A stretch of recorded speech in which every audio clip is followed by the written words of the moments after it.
Guilt doesn't arrive all at once, and that's what makes it more powerful. It doesn't crash in like a wave the moment everything ends. Instead, it builds slowly, quietly, almost unnoticed at first. In the beginning, there may still be justifications, reasons that seem logical, explanations that make past actions feel acceptable. It's easy to lean on those in the absence of immediate consequences. But over time, those explanations start to lose their strength and small moments begin to break through. It might start with a memory that appears out of nowhere, something simple that once felt insignificant. A conversation, a reaction, a moment where more care could have been given but wasn't. At the time, it passed without much thought, but now it carries weight. That's how guilt works. It reshapes the meaning of the past. Situations that once felt normal begin to look different under reflection. The tone of a voice, the look that was ignored, the effort that wasn't acknowledged, these details start to stand out in a way they never did before. What makes this feeling even more persistent is that it doesn't demand attention all at once. It shows up in quiet spaces, late at night, during pauses in the day, in moments when there's nothing to distract the mind. And because it's not overwhelming at first, it lingers longer. It becomes something that returns again and again, each time a little clearer, a little harder to dismiss. The mind begins to connect patterns, to see not just isolated moments, but a series of choices that led to a certain outcome. There's also a shift in perspective that deepens this feeling. When someone begins to imagine how things might have felt from the other side, it creates a sense of awareness that wasn't there before. Actions are no longer viewed only from one angle. They're seen in a broader context. Words that seemed harmless take on a different tone. Decisions that felt justified begin to feel questionable. This change doesn't come from outside pressure. It comes from internal recognition. And the difficult part is that guilt doesn't offer a clear resolution. It doesn't point to a single moment where everything can be fixed. Instead, it stays as a reminder, something that quietly reinforces the understanding that certain things could have been handled differently, that certain opportunities to respond with more care, more attention, more awareness were missed in ways that can't be reversed in the same form. When new connections begin after losing something meaningful, they often seem promising at first, but there's a subtle difference that becomes noticeable over time. On the surface, everything might appear fine. Conversations happen, moments are shared, and there's an effort to build something fresh. But underneath that, there's a quiet comparison taking place. Not always consciously, but consistently enough to affect how things are experienced. It's not about expecting perfection. It's about having already experienced a level of depth that set a standard without even realizing it at the time. What once felt ordinary in the past now reveals itself as something rare. The ease of communication, the sense of being understood without over-explaining, the natural rhythm of giving and receiving, these aren't things that can be instantly recreated. In new interactions, there can be a feeling that something is slightly out of sync. Conversations might feel more surface level, or effort might seem inconsistent, not necessarily because the new connection is lacking entirely, but because it doesn't carry the same emotional weight. That difference creates a kind of internal hesitation, a sense that something important is missing, but hard to fully articulate. There's also a shift in expectations that complicates things further. After experiencing genuine care and consistent effort, anything less begins to stand out more clearly. Small inconsistencies that might have gone unnoticed before now become more obvious. It's not about being overly critical. It's about recognizing the gap between what once existed and what is currently being offered.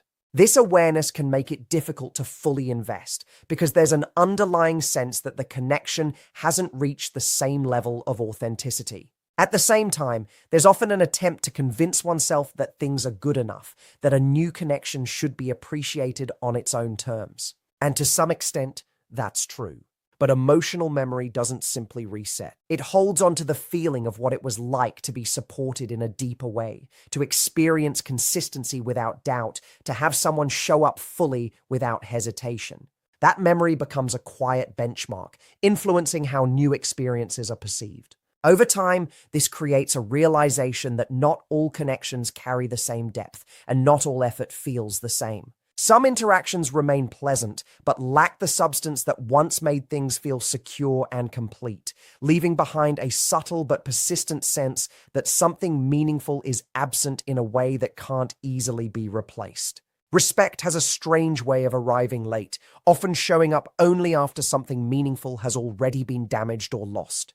When someone is consistently present, giving time, attention, patience, and understanding, it's easy to assume that this behavior is simply part of who they are, something that will continue regardless of circumstances.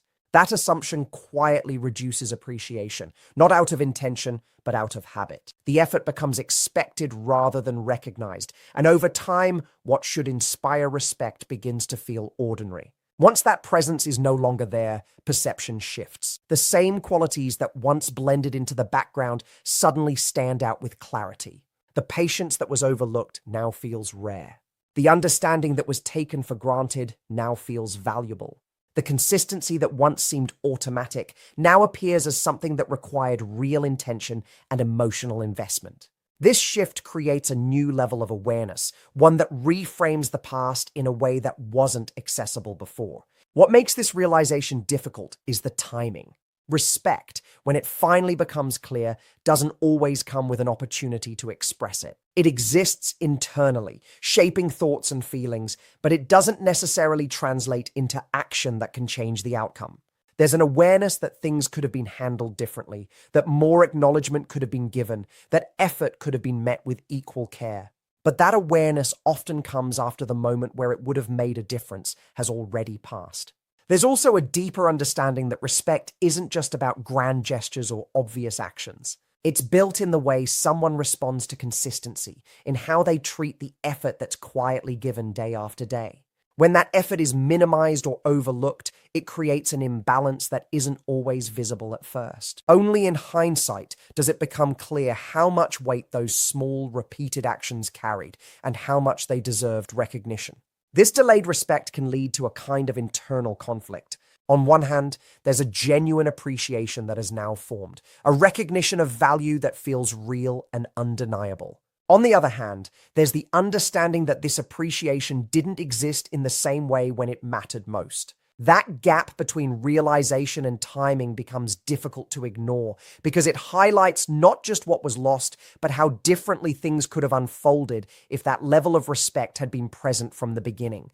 What often goes unnoticed is that when someone gives everything and then gets hurt, they don't just leave the situation, they change in a fundamental way. It's not a dramatic transformation that happens overnight, but a gradual shift in how they see themselves, how they interpret others, and how they choose to show up moving forward. At first, there's a period of processing where emotions are intense and questions feel constant. But beneath that, something stronger is forming, a clearer sense of boundaries, a deeper awareness of personal value, and a refusal to repeat the same patterns that once felt acceptable. This kind of growth isn't fueled by anger as much as it is by clarity. There's a realization that giving everything without receiving the same level of care comes at a cost, and that cost is no longer something they're willing to pay. The energy that was once directed outward begins to turn inward. Instead of trying to prove worth or maintain connection at any cost, there's a shift toward protecting emotional well-being.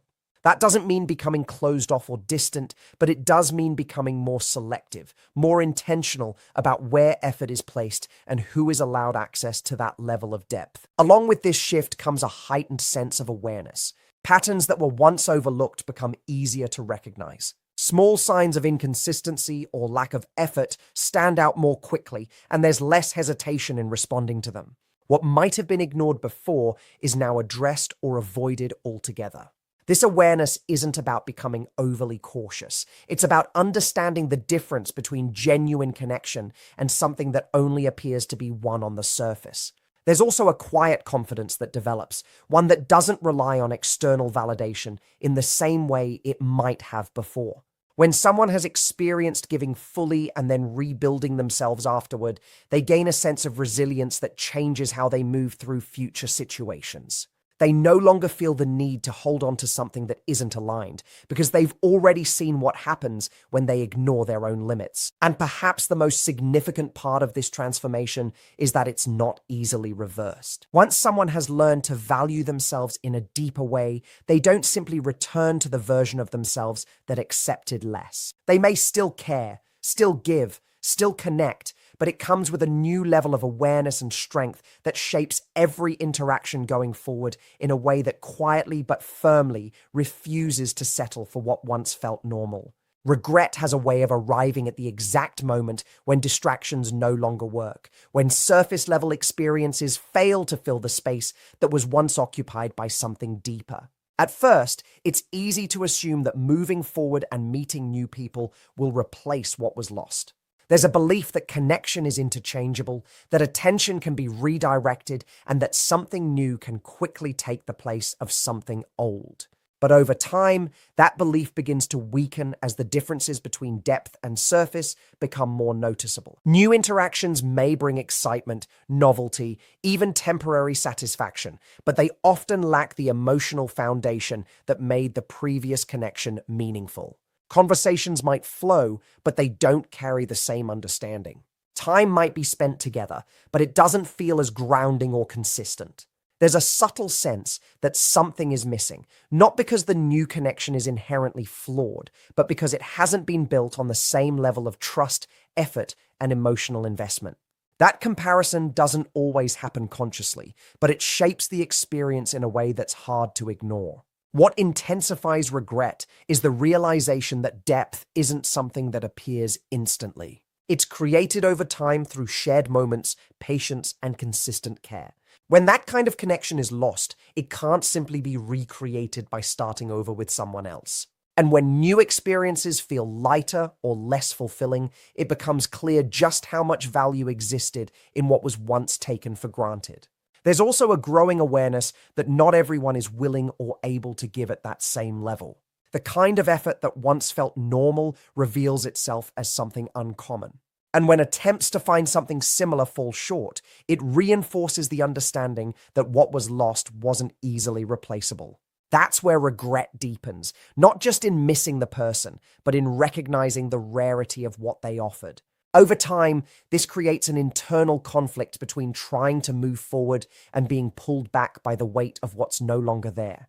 The mind replays moments, not just out of nostalgia, but out of recognition that something meaningful slipped away. And as new connections continue to feel incomplete in comparison, that awareness settles in more firmly, shaping a quiet but persistent understanding that some losses carry a depth that can't simply be substituted with something new.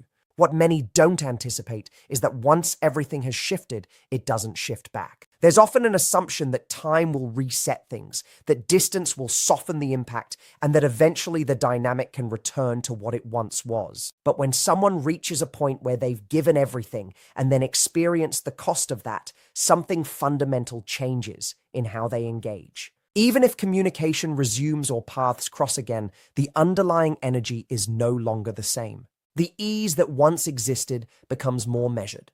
Where there was once openness without hesitation, there is now awareness. Words are chosen more carefully, effort is given more selectively, and emotional availability is no longer automatic. This isn't about holding on to resentment as much as it is about understanding what unrestricted giving led to before. That understanding creates a natural boundary, one that doesn't need to be announced but is felt in every interaction.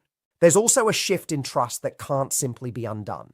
Trust, when it's given freely and then impacted, doesn't return to its original form.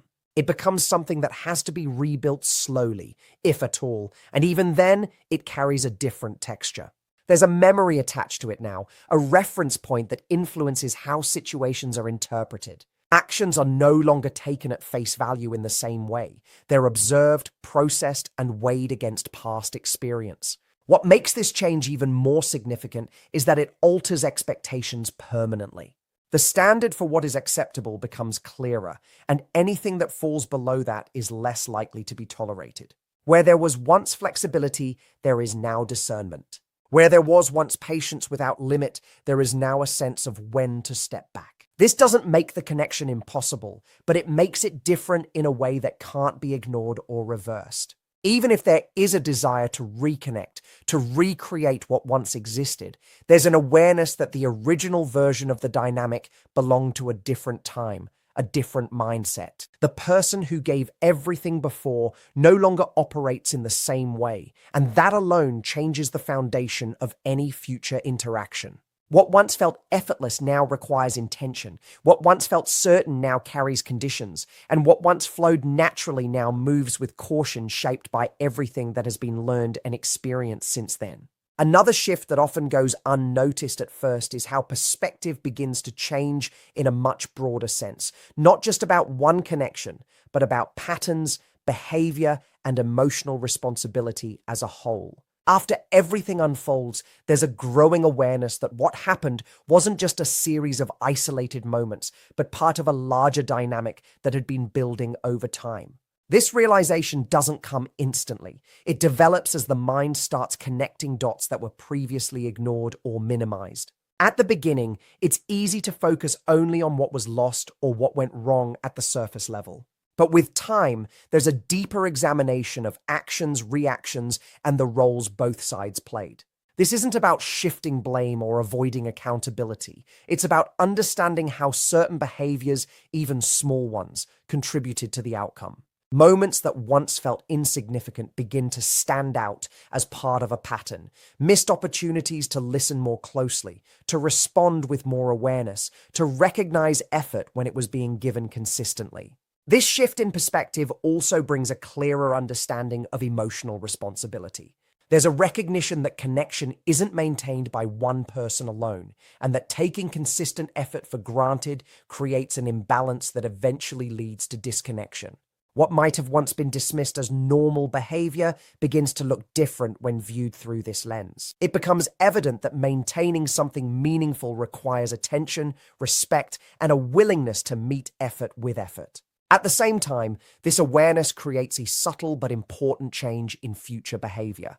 There's a stronger sense of noticing early signs, of paying attention to how someone shows up, and of recognizing when something valuable is present instead of assuming it will always remain. This doesn't mean becoming overly cautious or guarded, but it does mean becoming more conscious of how actions impact others and how consistency should be acknowledged rather than expected without thought. What makes this transformation significant is that it extends beyond a single experience. It reshapes how future connections are approached, how value is recognized in real time, and how effort is responded to before it's too late. The understanding that develops becomes a kind of internal guide, influencing decisions and reactions in a way that reflects a deeper level of awareness about what it truly takes to maintain something meaningful and what happens when that awareness comes too late. The final realization in this entire cycle is not loud or dramatic. It's quiet, almost unsettling in how simple it feels once it arrives. It becomes clear that some changes don't reverse, no matter how much time passes or how much reflection happens. There's a natural expectation that people can return to how things once were, that emotions can be rewound, and that connection can be rebuilt exactly as it existed before. But experience proves otherwise. Once someone has been through the process of giving deeply and then being impacted by that imbalance, they don't return to the same version of themselves that accepted everything without question. There is now a different internal structure in place, shaped by awareness, memory, and consequence. Even if care still exists, even if connection is still possible, it no longer operates with the same openness as before. Every interaction is filtered through understanding, and that understanding carries weight. It remembers how effort was once taken for granted, how consistency was once expected instead of appreciated, and how emotional investment was not always matched with the same level of presence. That memory doesn't disappear. It quietly influences every future response. What also changes is the emotional speed at which trust is given. Before, trust may have been offered quickly, almost naturally, without much hesitation. After experiencing loss or imbalance, that process slows down. Trust becomes something that is observed rather than assumed. It requires time, consistency, and repeated proof before it fully forms again. And even then, it exists with awareness rather than blind certainty. There is also a deeper sense of self-respect that develops through this process, not in an ego-driven way, but in a grounded understanding of emotional limits. There is recognition that giving endlessly without balance leads to depletion, and that real connection requires mutual presence, not one-sided effort. This understanding changes how energy is distributed in future situations, creating a more measured approach to emotional investment. And perhaps the most defining part of this realization is acceptance. Acceptance that the past cannot be recreated exactly as it was. Acceptance that people change after experiences of imbalance. And acceptance that growth often comes from moments that were once painful. Instead of chasing what has already shifted, there is a gradual movement toward clarity, toward stability, and toward connections that match the new level of awareness that has been formed through everything that came before this point. The biggest mistake someone can make is hurting the one person who would have never walked away, because the moment that connection breaks, 6 things start happening, and none of them are what they expected. You see, people think they can take endless loyalty, endless patience, endless effort, and somehow nothing will change. They assume that no matter how far they push, the other person will still be there, still giving, still understanding. But what they don't realize is this: when someone gives everything, they're not weak. They're choosing to love fully. And the moment that choice is taken for granted, everything begins to shift in ways that can't be undone. If you've ever experienced this shift, or you're starting to see it happen, pause for a second and really think about what changed. And if this resonates with you, make sure you stay with this, because the last 2 will hit the hardest. The silence that follows isn't ordinary silence. It's the kind that feels heavy, almost unfamiliar, because it replaces something that was once constant. When someone has been giving endlessly, attention, care, effort, understanding, their presence becomes part of the emotional rhythm of everyday life. Messages arrive without being chased. Support shows up without being asked, and there's a steady sense that no matter what happens, someone is there holding space. When that suddenly stops, it doesn't create peace. It creates an absence that echoes. What makes it even more unsettling is that there's no argument to respond to, no conflict to fix, no clear moment to defend against. It's just gone. And that quiet forces reflection in a way noise never could. At first, it may feel like relief, like a break from expectations or emotional intensity, but that feeling doesn't last. Because what's actually missing isn't pressure, it's consistency. It's the check-ins that used to come naturally, the small efforts that once felt insignificant but were actually holding everything together. Without them, the space starts to feel colder, less connected, less alive. There's no one anticipating needs, no one smoothing over the rough edges, no one making things feel a little easier without being asked. What's powerful about this silence is that it doesn't accuse, it doesn't demand, it doesn't explain itself. And because of that, it becomes impossible to argue with. You can justify actions when someone is still talking, still reacting, still engaging. But when they withdraw completely, there's nothing to push against. That's when the mind starts replaying moments, conversations, missed chances. Things that once seemed small begin to carry weight. Words that were ignored suddenly sound louder in memory than they ever did in real time. And here's where it shifts even deeper, because the absence starts revealing just how much was being given all along. Not in a dramatic way, but in the accumulation of little things that made everything feel whole. Without those, even normal days feel slightly off, like something essential is missing but hard to define.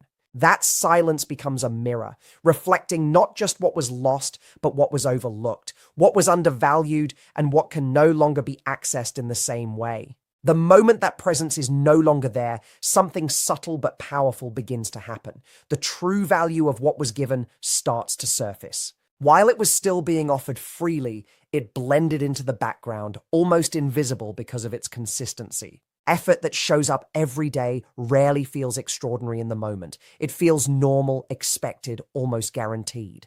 That's why it's so easy to overlook. When someone is always understanding, always patient, always willing to give more, the mind stops registering it as something rare and starts treating it as something standard. And that's where the mistake begins. It's only when that steady flow disappears that the contrast becomes impossible to ignore. Suddenly, the absence highlights everything that used to be there. The thoughtful gestures, the emotional support, the way things were made easier without being asked, it all becomes clear, not because it changed, but because it's no longer present. What once felt ordinary now feels exceptional in hindsight. And that realization doesn't come all at once. It unfolds in moments. A situation arises where support used to exist, and now it doesn't. A day feels heavier because there's no one balancing it out. A conversation lacks depth because the same level of care isn't there anymore. There's a certain shock in recognizing that something so valuable was treated so casually. Because when something is always available, it creates the illusion that it always will be. That illusion is what leads to underestimation. It convinces someone that they have more time, more chances, more opportunities to appreciate what's right in front of them. But once it's gone, that illusion breaks instantly. There's no gradual adjustment, just a clear, undeniable awareness that something meaningful has been lost. What makes this realization even more difficult is that it often arrives when there's no easy way to restore what was lost. Because value, once recognized too late, doesn't automatically reopen doors. It simply changes perception. And with that change comes a deeper understanding, not just of what was given, but of how rare it actually was. The kind of consistency, patience, and genuine effort that once felt ordinary reveals itself as something not easily replaced, something that doesn't just appear again on demand, something that, once lost, leaves behind a space that feels far more significant than anyone expected.